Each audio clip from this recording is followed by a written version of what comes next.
Hi guys, എസങ്കാലികരാണ്. അനീഷേട്ടന്റെ ശ്രമം ചീറ്റിപ്പോയി. അനീഷേട്ടൻ രാവിലെ തന്നെ അനുമോളും ആദിലയും നൂറയും വലിയൊരു വഴക്ക് കഴിഞ്ഞിട്ട് ഇപ്പൊ തെറ്റി നടക്കുക. അനുമോൾ ഒരു ഭാഗത്ത് ഒറ്റപ്പെട്ടിരിക്കുന്നു, ആദിലയും നൂറയും വേറൊരു സൈഡിൽ നിന്ന് അനുമോളെ ഇങ്ങനെ കുറ്റം പറഞ്ഞുകൊണ്ടിരിക്കുന്നു. ഇങ്ങനെ നടന്നുകൊണ്ടിരിക്കുകയാണ്.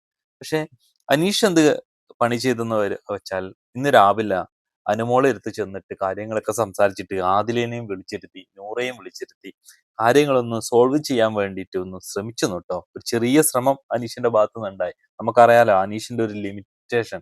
അനീഷിന് ഈ മധ്യസ്ഥ ഈ ഇതുപോലുള്ള പരിപാടിയൊന്നും അനീഷിനെ പറ്റില്ല. കാരണം പോയിന്റ് ആയിട്ട് സംസാരിക്കാൻ അനീഷിനെ അറിയില്ല. അനീഷ് എന്തെങ്കിലുമൊക്കെ പറയുക, കുറെ എന്തൊക്കെ പറയും. അപ്പൊ അനീഷ് അവിടെ പറയുന്ന കാര്യം എന്ന് പറയുന്നാല് പറഞ്ഞെന്താണെന്ന് വെച്ചാല്, നിങ്ങൾ എന്നെക്കാളും ലോകം കണ്ട ആൾക്കാരുടെ നിങ്ങൾക്ക് അത്രയും എക്സ്പീരിയൻസ് ഇല്ലേ പല കാര്യങ്ങളിലും.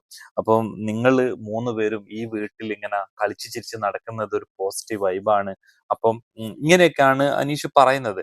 എന്നിട്ട് അനീഷ് അത് പറഞ്ഞിട്ട് അനീഷ് പറയുന്നുണ്ട്, നിങ്ങൾ ഇവിടെ ഇരുന്ന് സംസാരിച്ചത് പ്രശ്നം തീർക്ക്, ചർച്ച ചെയ്ത് തീർക്ക് എന്നും പറഞ്ഞ് ഞാൻ ഇങ്ങോട്ട് മാറി പോകാം എന്നും പറഞ്ഞ് അനീഷേട്ട ഇറങ്ങി പോവാണ് അവിടുന്ന് അവരിരുന്ന്. പക്ഷെ പിന്നാലെ അനുമോളും പോകുന്നുണ്ട്, എണീറ്റ് പോകുന്നുണ്ട്. അപ്പം ആദില വിളിച്ചു പറയുന്നുണ്ട്, അനീഷേട്ടാ ഇത് കണ്ടില്ലേ, അനുമോൾക്ക് ഇത് പറഞ്ഞു തീർക്കണ്ട, അവൾക്ക് ഇങ്ങനെ ഒറ്റപ്പെട്ട് നടക്കണം, അനുമോൾ നിങ്ങളെ ഇറങ്ങിപ്പോയി എന്നും പറഞ്ഞിട്ട് പിന്നെ അവർ മൂന്ന് പേരും മൂന്ന് വഴിക്ക് പോവുകയാണ്. അങ്ങനെ അനീഷേട്ടന്റെ ആ ശ്രമം അവിടെ ചീറ്റി പോവുകയാണ്. ഇനി നമുക്ക് ലൈവ് കാണാം എന്ത് സംഭവിക്കും, അവർ ഒന്നിക്കോ അല്ലെങ്കിൽ അവര് ഇനിങ്ങനെ ഒറ്റപ്പെട്ട് തന്നെ ഫൈനൽ വരെ പോവോ എന്നുള്ളത് നമുക്ക് കാത്തിരുന്ന് കാണാം.